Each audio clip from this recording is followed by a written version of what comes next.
रात का समय था। गहरी काली रात थी। चारों तरफ से कुत्तों के रोने की आवाज आ रही थी। गांव में कहीं से कुछ लोगों की अजीब आवाजें आ रही थीं। रमेश और उसका दोस्त सुमित, जो आज ही शहर से आया था, वो अपने दोस्त के गांव घूमने आया था। अरे रमेश, ये गांव इतना सुनसान क्यों लग रहा है? जैसे लग रहा है ये मरा हुआ गांव है। यहाँ लोग भी रहते हैं या नहीं? रमेश के चेहरे पर एक अजीब सी खामोशी थी। ऐसा लग रहा था जैसे वो इस सवाल का जवाब नहीं देना चाहता था। तभी कुछ लोगों के पैरों की आवाज आती है। रमेश और सुमित सामने देखते हैं। सामने का नजारा देखकर सुमित के होश उड़ गए थे। उसने आज तक कभी ऐसा नजारा नहीं देखा था। वहां दो लोग अपने कंधों पर एक आदमी की लाश लिए खड़े थे और पीछे एक औरत और एक आदमी अपने हाथों में दिया लिए खड़े थे। सुमित देखता है वो लोग उस लाश को एक हवेली के गेट के सामने रख देते हैं और नमस्कार करके बिना कुछ बोले वहां से जाने लगते हैं। ये देखकर सुमित आश्चर्य में पड़ गया। उसे कुछ समझ नहीं आ रहा था। आखिर वहां हो क्या रहा था? अरे रमेश, ये सब क्या था? रमेश कुछ नहीं बोलता। उसके चेहरे पर एक अजीब सी निराशा दिखाई दे रही थी। रमेश, मैं कुछ पूछ रहा हूं, ये सब क्या था? रमेश डरी हुई आवाज में बोलता है। सुमित, ये गांव बहुत अजीब है। हमारे गांव को एक शैतानी आत्मा का श्राप लगा है। उसी की वजह से ये सब करना पड़ता है। सुमित हिचकिचाते हुए बोला। रमेश, तेरी भाषा मुझे कुछ समझ नहीं आ रही है। आखिर साफ साफ बताएगा ये सब क्या था और तू क्या बोल रहा है? हाँ सुमित, मैं तुझे सब कुछ बताऊंगा, लेकिन पहले यहां से चल। अब यहां रुकना ठीक नहीं है। वैसे भी रात हो चुकी है। फिर दोनों जाने लगते हैं। रास्ते में उन्हें अजीब अजीब आवाजें आ रही थीं। सुमित के दिमाग में वो दृश्य बार बार आ रहा था। उसके चेहरे पर उत्सुकता थी, लेकिन रमेश डरा सहमा हुआ आगे बढ़ रहा था। चलते चलते वे घर पहुंच जाते हैं। भाई रमेश, अब बता, आखिर ये सब क्या था और तू क्या बातें कर रहा था? सुमित, आज से 5 साल पहले हमारे गांव में एक परिवार बाहर से रहने आया था। उस परिवार में एक छोटा बच्चा, एक औरत और एक आदमी था। औरत का नाम रूपा था। कुछ दिनों बाद गांव में अफवाह फैल गई कि रूपा रात में काला जादू टोना किया करती है। धीरे धीरे ये बात पूरे गांव में फैल गई।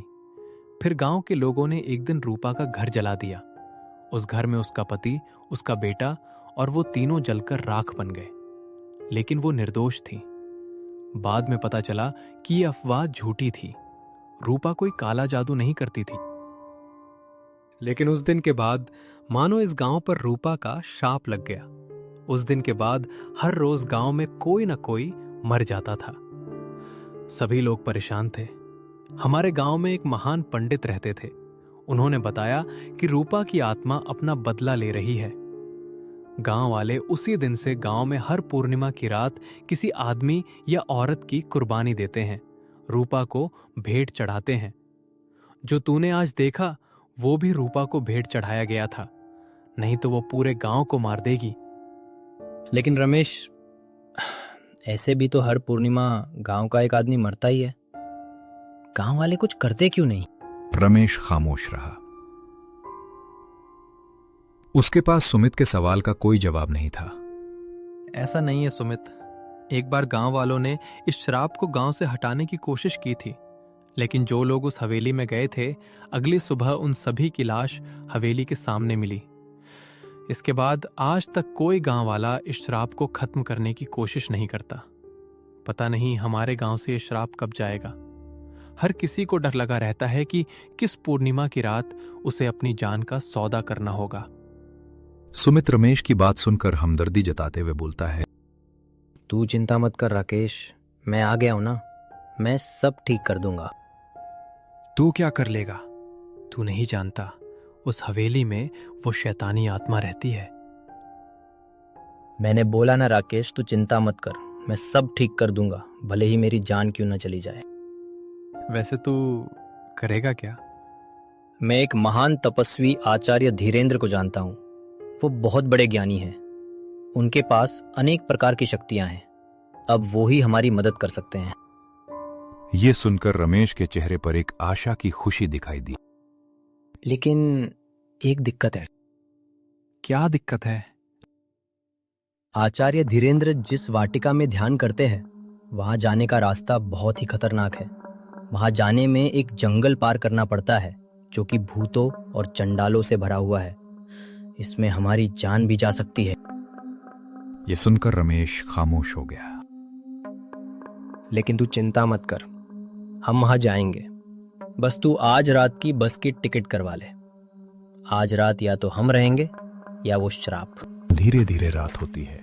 दोनों बस पकड़ने के लिए घर से निकल जाते हैं।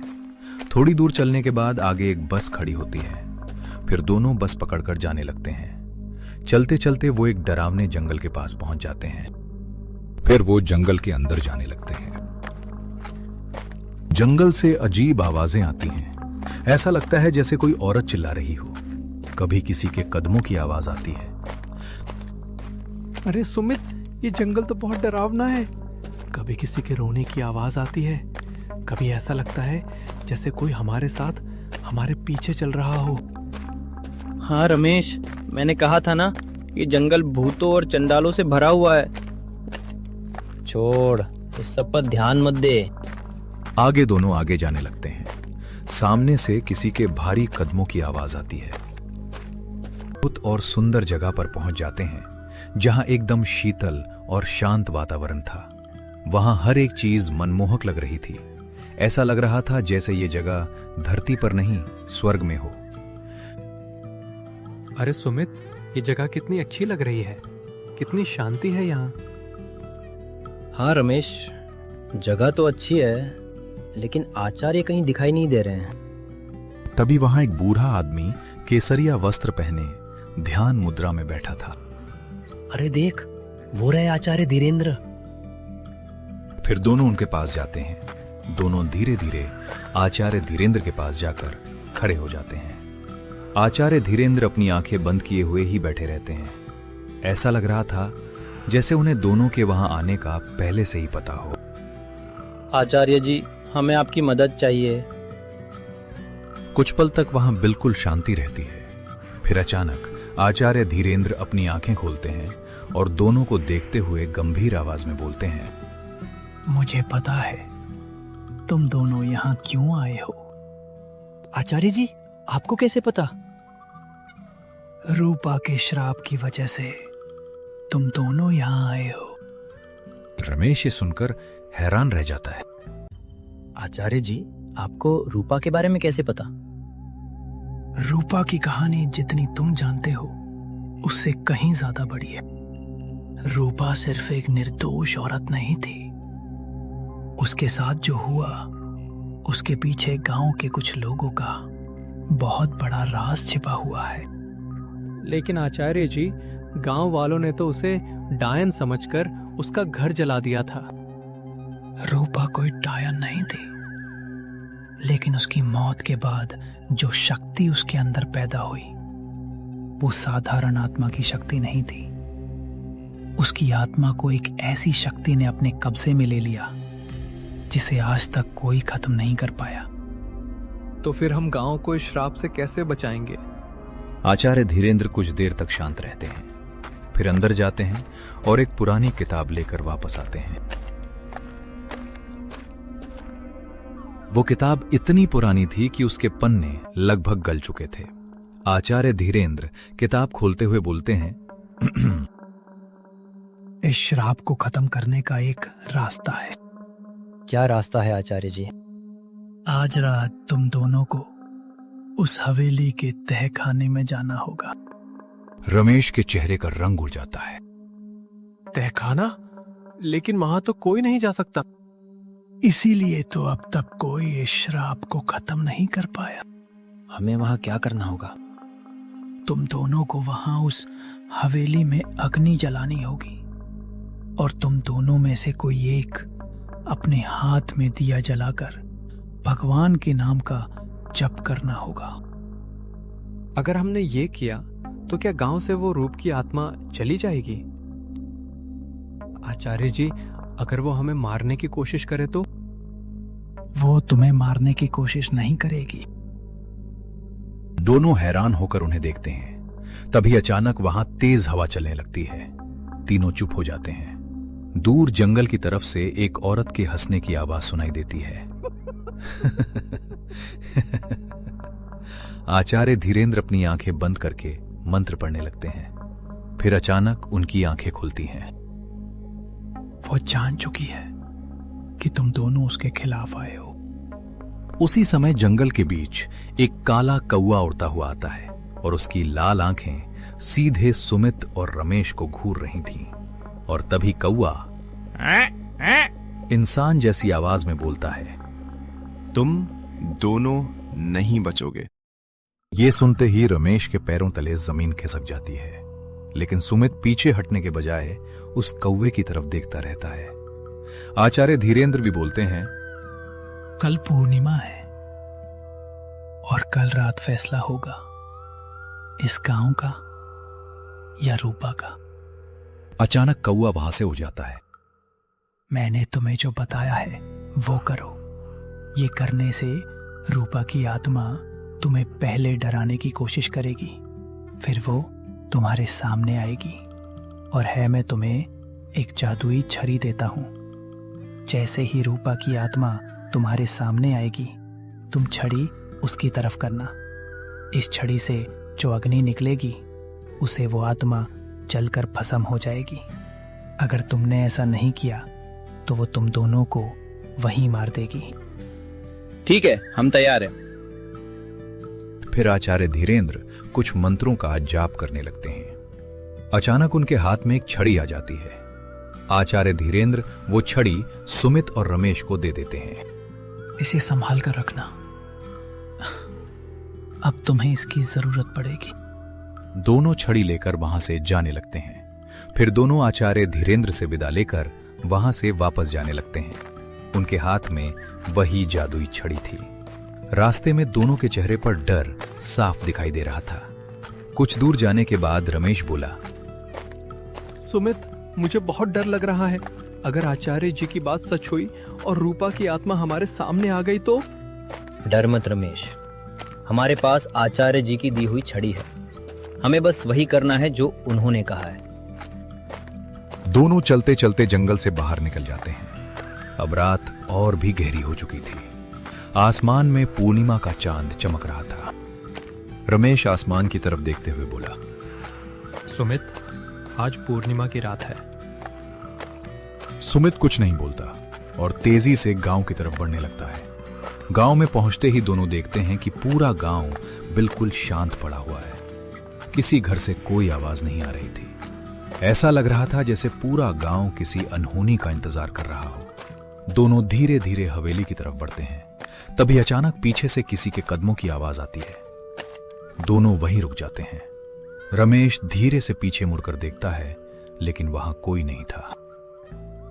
सुमित, तूने भी ये आवाज सुनी? अचानक कदमों की आवाज उनके बिल्कुल पास से आने लगती है। सुमित, ये हमारे पीछे कौन है?